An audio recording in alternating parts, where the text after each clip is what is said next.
In 1 month, thousands of students will be back in the classrooms across New Mexico. School districts are now trying to determine how they can reopen schools safely. ABC 7's Kate Beery has been monitoring this story since it broke this afternoon. Kate, how much notice did the state give to Las Cruces Public Schools? Stephanie, hours. The state gave each school district in New Mexico just hours notice of this announcement that schools that have been closed to the vast majority of students must now reopen to all who want to attend.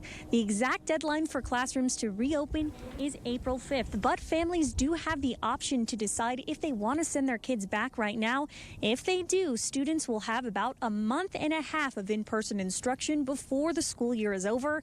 Many have not been inside a classroom since March 2020. The state also finally has enough vaccine doses for all educators who want them, according to the Secretary of Public Education.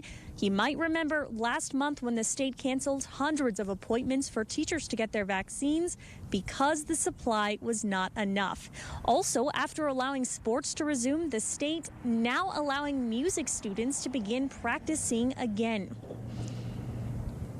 We are now able as a state to shift to full re-entry for all students across the state.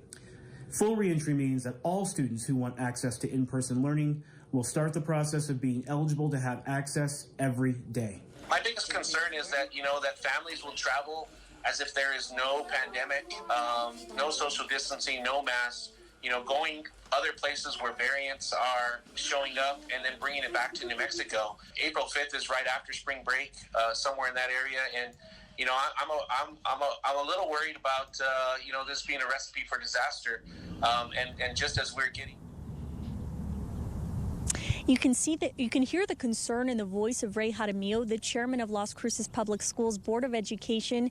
This district has 25,000 students, and it will certainly be no easy feat for the district to determine how they will balance the students who want to remain online with the thousands who likely want to head back.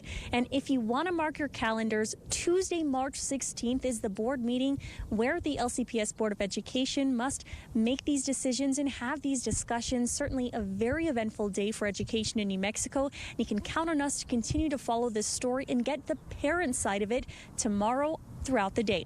Live at Central Elementary School with our New Mexico Mobile Newsroom, Kate Beery, ABC 7. And you can watch the entire news conference on kvia.com. Just click on New Mexico.